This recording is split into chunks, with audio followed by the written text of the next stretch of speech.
Hi, I'm a soft skills trainer from the Department of Career Planning and Development, and in this video, you're going to be learning about contextual vocabulary.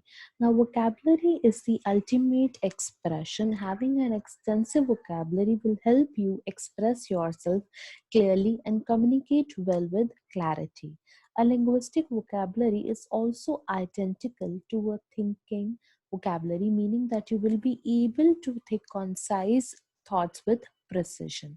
Okay, so although we tend to learn vocabulary, new vocabulary on daily basis, and it is a good habit to keep on adding more and more words in your vocabulary. So for that, one reference that we have over here is of contextual vocabulary. Now we are going will be able to add vocabulary words by understanding or by getting reference from different contexts, sentences and the conversations. Now, definition of CVA, that is contextual vocabulary acquisition, is the acquisition of the words from a text. Okay, so if we are reading a new text, so whenever we come across a new text, so we always tend to find a new word, a new vocabulary word in it. So then that is something, acquiring a word from the text or by reasoning it, as well as getting without any external sources of help. So whenever you're reading a passage or an essay, so there whenever you come across a new vocabulary word, so to you to try to make out the meaning of the same with the help of rest of the lines or the meaning, the context of the paragraph where it is used. So whenever we are sitting there in an examination and vocabulary questions come in the verbal ability part, so there whenever we are reading a reading comprehension, so there we do not have access to any dictionaries over there. We need to use the already knowledge, the pre-knowledge that we have with us, as well as we try to make out the meaning from the reference of the passage. Now, this is all about contextual vocabulary acquisition. Now, the rules that we usually follow, or the four methods that we use for increasing or basically understanding contextual vocabulary or adapting and acquiring new words, are associative method, Latin keyword, parent tree, and suffix and prefix. Now, let us first understand the Latin keyword method. So, we know that most of our vocabulary words are taken from the Latin language. So, each and every word has a Latin root word. Almost each and every word has a relation, has a origin from Latin, and then they have Latin root word. So if you will able to remember the root word, the meaning of the root word, so then you'll be able to make out the meaning of the new word that is made from the root word itself. Now, for example, it is written over here, seismic. Now, seismic is related to seismology, is related to study of earthquake, and seismologist is the person who study earthquake. Now, the word seismic, or the ses is taken, is related to the word earth. So that is why the meaning of seismology is earthquake. So the Latin word we have, the Latin root word we have used over here to understand the meaning of the new vocabulary words that we came across. Next is the parent tree method. Now, this is something that is very useful for us to remember synonyms and antonyms. Okay, now how we are going to do is, like for example, over here it is written that we are looking words, different words for outdoor. So whenever we are going to be coming across the word outdoor, so then we'll try to relate it to different vocabulary words. So in this manner, we are going to create a kind of a web, or a we are going to take a root base word, and then from that we'll try to make different branches out of it. Okay, so the some of the words that are related to outdoor are rustic, outside, garden, alfresco, woods, etc. From one main word we are trying to make out different branches from the same word. Okay, now this is something, and this is very similar to the mind mapping, from where we take a normal theme and from there we try to divided into different subtopics and then into sub-subtopics starting from the main part itself. Next method is the associative method. Associative method is that we try to relate the words with the events, picture, or the image that is given with that particular word, with whom we of the word that we want to find out the meaning. Now for example, we look for the word defile. Now we are going to associate that word with pollute. So pollute is something that is contaminated or something harmful. So the meaning, we had associated the meaning of the word defile with the pollute. So that means that is something impure or spoil. Now the last method is suffix and the prefix methods. Now many words in the vocabulary doesn't have keywords, so if it so its prefix can be used to know the close meaning. Okay, now over here we are again going to understand the term root word. The root words are the words that basically create a word from which a word origins. Now we create new vocabulary words by adding either a suffix or a prefix. Now to the root words. Now, for example, is it written over here? Geo. So, geo is the prefix of geology. So, geologists are the scientists that study earth. So, geo means earth. Okay, now we had added prefixes and suffixes to this over here. So then we are able to find new vocabulary words. Okay, now this can be used, this is something that is we use very often whenever we are learning new vocabulary words. So whenever you are learning new vocabulary words, what you need to do is, first you need to find out the root word. After that, what are the synonyms, what are the antonyms, and then try to make your own personal sentences using the words.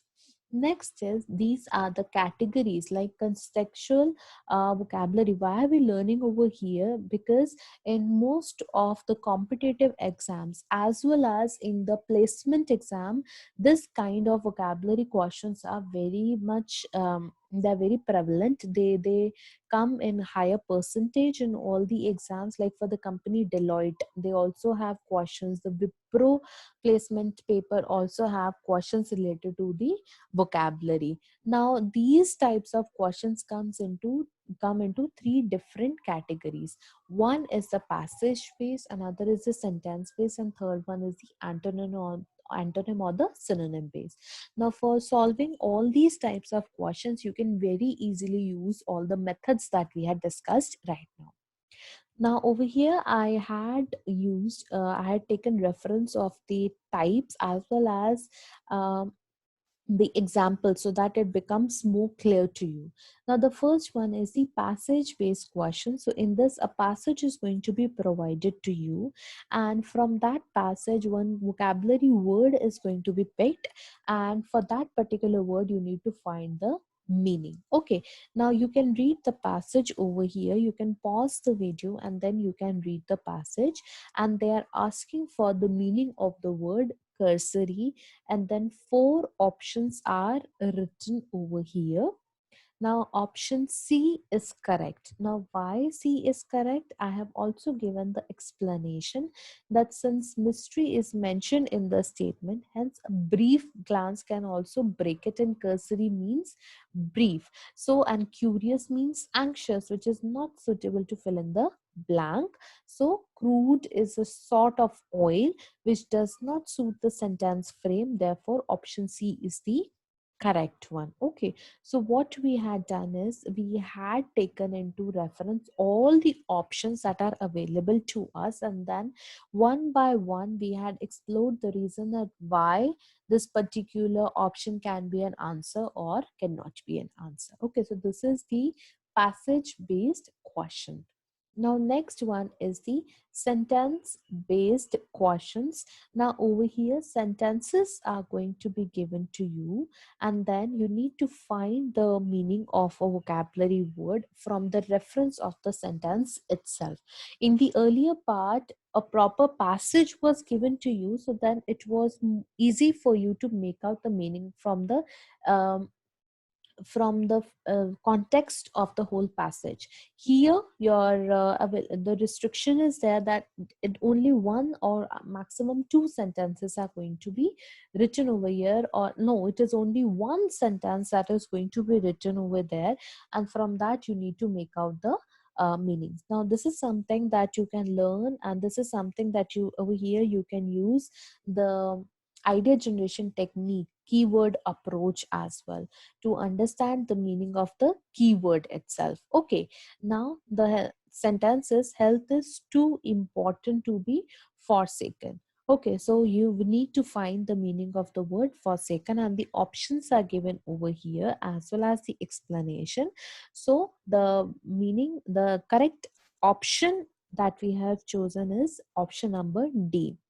Since we are talking about the health here, hence verbs like discarded, meaning to get rid of, despised and detested, that is meaning to hate someone, cannot be used. So as they do not sit in the sentence frame. So health is something that it is too important to be forsaken. So we need to take into reference about the health, and according to that we are again going to filter all the options and then come to the final option. Okay, final answer option that we are going to select. And the third category is the antonym and the synonym base. So again, a word is going to be given to you, and then options are going to be given, and for that you need to understand, you need to pick up either a synonym, that is a similar meaning word, or an antonym, that is the opposite meaning word of the same. Okay, now again option is given to you, a word is given to you, and then options are given to you as well as the explanation. You can again pause the video and understand. Over here your root words and the prefixes and suffixes are going to be very helpful for you to make out the answer of these types of questions. Now moving forward, I have two different questions example for you so that you can understand contextual vocabulary in a better way. Now over here a passage is given to you, and from that you need to make out the meaning of the word benevolence. Okay, so the children in the orphanage might have starved had it not been for the benevolence of the nuns who sacrificed their own small salaries to provide food for the children. Okay, so this is something that is giving a very positive, it is portraying a very positive role that was done by the nuns. Okay, so benevolence means over here is a charity. So it is very clear from the context itself that nuns are the one that who always that who always try to help other people. They believe in service and then helping other people. So then it is quite clear with the pre-knowledge that you had, as well as when taking reference of all of the passage, we were able to take out the meaning. And this is the next question. Again, a passage is given to you. So the passage is, one might think that the child would be afraid of such a large animal, but the intrepid young girl ran up to the beast and began scratching it behind the ears. So we need to find the meaning of intrepid. So intrepid means daring and fearless. So as it is very clear from the passage itself that usually children are afraid, but then she was brave enough to go and scratch behind the ears of the beast. Okay, so these are the two example options that are example questions that I have included in this video, so that it becomes very clear to you that how and what kind of questions come into exam whenever you are taking or whenever you're talking about contextual vocabulary. Please try to learn at least 5 new vocabulary words on daily basis, and it is going to do good for you. Thank you so much.